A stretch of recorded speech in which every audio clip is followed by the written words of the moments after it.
Hello everyone, welcome to Bruno's Geek Reviews. So actually someone on my blog asked me to do this video and I thought it was a good idea, so I will. He asked me to do a video about how to meet new players for tabletop role-playing games. And I thought that was a good idea because it's not always the easiest thing to find people to role-play with. It's not a thing that's like as widespread as like I don't know, someone who's trying to find people to play poker with. So yeah, basically just a quick video giving some advice to meet new people to roleplay with. I guess first of all, the way that a lot of it seems like a lot of people don't think about it, or they handle it the wrong way if they think about it, is that look at your own friends group or look at people you know of that you get along with. And by that I mean that usually a lot of people have different kinds of friends. So they have the geek friends, and they're the ones they would ask, hey, I want to try D&D game. And then they have other kinds of friends that they wouldn't ask, like maybe the jock type, or I don't know, a girl, or. And now I want to make a pause here and actually mention that in my personal experience, I've often played with girls. Like most of the games I've ever played include at least one girl. So in my personal experience, like both sexes are really interested in the game. And the D&D game I play in right now, which is the best D&D game I've ever played in, the DM is a girl. So from my personal experience, like it's not a problem at all. Like I've always known girls in these games, but I know that for most people it's not like that. Well, from what I hear at least. Like it seems that every time like I read something online or talk to other people, girls seem to be really excluded from the from role-playing games. It seems to be becoming less true. But anyway, what I mean to say is like don't include everyone as a potential role player. And as a side note, maybe the problem with like not as many girls playing is that as soon, like I've seen that happen, not with my own groups, but I've seen how like as soon as a girl joins in, like all the guys are being awkward or trying to flirt with her in game, but it's actually out of game, and it's really anyway. And yeah, they're not gonna stay if you do that. Well, they might, or they might even be interested. But what I mean is like very often, like a lot of guys will do like really awkward things, where borderline sexist stuff, or in game though. So I'm getting off topic. So what I mean to say is like look at the people around you that you usually wouldn't ask them. Like you have to get along with them, obviously. But I mean, people who you discard right away is like nah, they wouldn't be interested. Like look again. And for example, if you have to kind of spot the common link between your game and their interest. For example, what if like they're saying, oh yeah, I watched the Hobbit the other day, that was really cool. So they have an interest in medieval fantasy, there you go. Or a horror movie fan. Then well, there's World of Darkness. There's a lot of horror role-playing games, Call of Cthulhu. Sorry. And or even for newcomers, the game Dread, a horror game that you use the Jenga tower instead of dice. And that's really cool for one-night games and stories. So basically, look at the common interest, and then you kind of have to put them in the mood for it. And now I'm kind of making it sound like it seems like now I'm doing like a video on advice on dating and or flirting, but it's actually kind of similar. You kind of have to see where you kind of have, for example, you can approach it like if you were telling someone you should watch this movie and there's this really cool or funny scene, and you tell them the scene and the person like, oh, that sounds cool, maybe I'll watch it, or a book or whatever, or a video game, but you can do the same with role-playing games. Like maybe if you're talking about The Hobbit, for example, and then you're actually setting it up in advance, but you pretend it just happened to you, and you can go kind of like, just to test the waters. You can go like, oh yeah, that reminds me, like the other day, like this funny thing happened in a game. But keep it short and sweet, you know, as you would like explain a scene from a movie. Don't start rambling about your game and your characters. And especially, don't try to look cool through your character. Don't go, oh yeah, this one time my character killed a dragon with a critical and that was really cool. Like, don't scare them away. Don't seem too nerdy. Like, yes, Dungeons and Dragons is a geek thing, and that's cool. It's like, I don't see like it. But a lot of people can feel a little bit embarrassed to try it out because, you know, not everyone likes to improv or acting a character in front of others, and so it's important to just make it seem like this thing where basically the message you have to get across is like, yeah, so that was really funny, and like me and my friends had a good laugh. Make it seem like something social and fun, and just like this, like a little story, just to see if he or she is curious. You have to see if the person is D&D curious, you know? So, I'm really making it sound like flirting, but I guess it is. You're trying to seduce the person to try role-playing games. You're trying to seduce them into being a role player. But yeah, man, just see if there's like, see if they seem to like the story, or if there's interest. Like, make it seem like that. Just like tell a story as if you tell like a movie scene or whatever. Just like, oh yeah, that was cool. See if you know, if they grab the bait. See if they go for it. So see if they ask a little bit more. Or, you know, you can also be more direct. You can be like, hey, do you want to try D&D and everything? And you know, you can try to convince a person they seem shy. But the important thing here is, don't drag them into the game, because then you're gonna have an uninterested player, and it's gonna be awful. You don't want those. You don't want someone who, you don't want to twist anyone's arm into it, especially something like that. They're not gonna have fun then. Just, you can try to convince them in the sense of like, you know, you can mention a little bit. You can be like, you know, tell them, well, you know, it's just fun, and you know, we'll all be doing it. It'll be just a thing where, you know, everyone's gonna look just as silly. It's not gonna be, you know, make it sound like just social and fun, like no stress and whatever.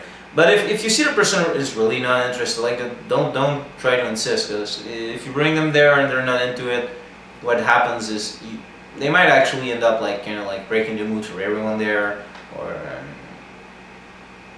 or you know, they might, if they don't have an interest, they're not gonna remember even the most basic rules, which is something that's happened to me, like the problem of players who don't even remember the most basic of rules or what die they have to use to roll. I'm not sure if I mentioned my How to Not Be a Bad Role Player first episode. I'm gonna have to rewatch my own episode and then like make sure I don't repeat myself in the second one. But if I have not addressed it yet, it's something that I will address later on. But anyway, getting off topic. So basically, yeah, just look around you and don't discard anyone around you that you get along with. Don't jump to the conclusion that they wouldn't be interested, because everyone has a little bit of their geek side.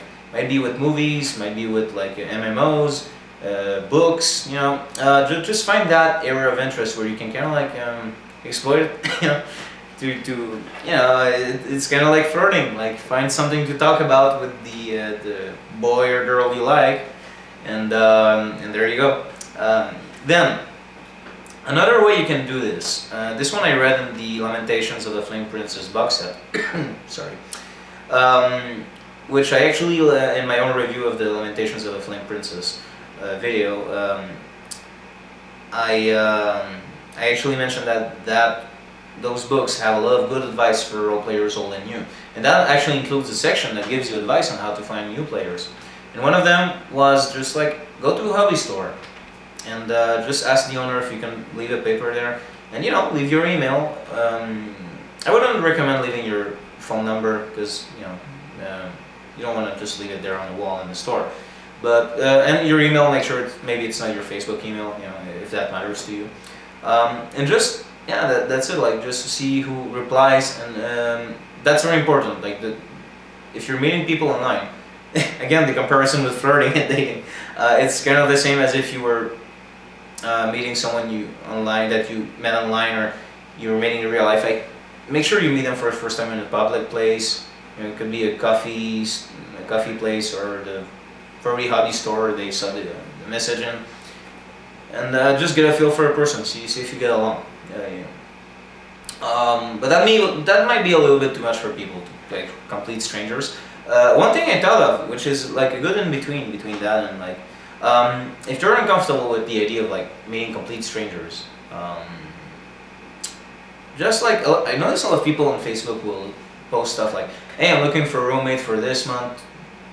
Does anyone know someone who might be interested?" And so you can do the same for RPGs. You can basically like post on Facebook, "Hey, does any like I'm trying to start a D&D game. Does anyone know any people who might be interested?" And then you might have someone go like, "Hey, yeah, I have a friend who's or the friend of a friend like," and you might get some feedback from there. So right away you have it, so you might meet new people, which is a good thing, but at least they're kind of like people that you met through another person or through two other people. There's like a link. So it's not like complete strangers in the sense that at least you kind of know where they come from, if that makes you more comfortable. That's actually that's a good way, I think. That's pretty much it. Like whatever you do, like especially if you're trying to like seduce someone into role-playing games, don't scare them away. Don't like. Okay, I'm gonna use a sports example, even though I never watch sports, other than maybe MMA. But if like let's say you tell someone like, "Oh, you should really get into basketball. Basketball is awesome. It's really cool," and the other person might go like, maybe actually go, "Oh, okay, well maybe I'll watch like a basketball game next time."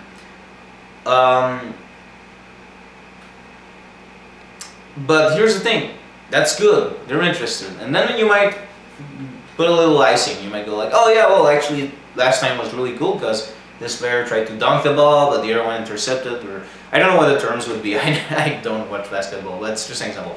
That's, okay, fine, you just add a little bit something.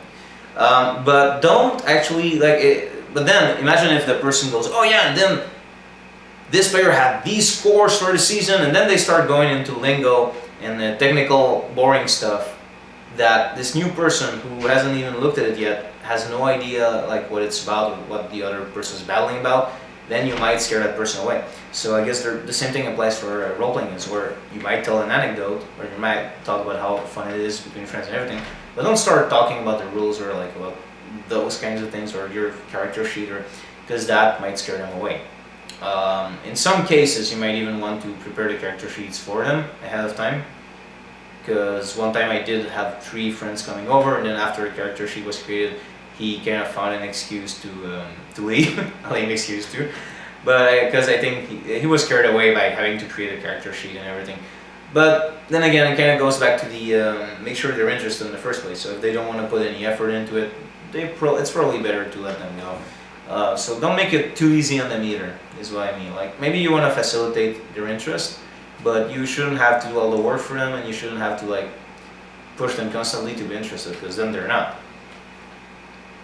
So yeah, basically those are my tips. Like the one from Lamentations of Flying Princess. Look in your hobby store. It's full of people who are interested in that. Or if you want to stretch that a little further, you can also look at message boards from the companies that publish the games you like. Hey, player from this city, and then of course the same like precautions and you have applies when meeting people online. I can't stress that enough. You should be a little bit paranoid and careful. Just meet people in a public place at first, and make sure that then afterwards you meet them with other people, so it's grouped. It's nothing where because you never know. You need to get to know people before. So that, of course, or the Facebook trick. That I think that's a maybe safer alternative, like in between. It's kind of like, not to sound paranoid, but you should be a little bit careful of those. And and the flirting advice: look around you, try to flirt people into D&D or whatever role-playing game you like. Yeah, it's a bit funny in my head, but I guess that's how it is. It's kind of like flirting. You have to see if there's an interest there.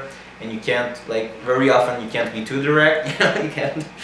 So, be sneaky about it, or be be charismatic. Don't sound like a dork. I guess is what I mean.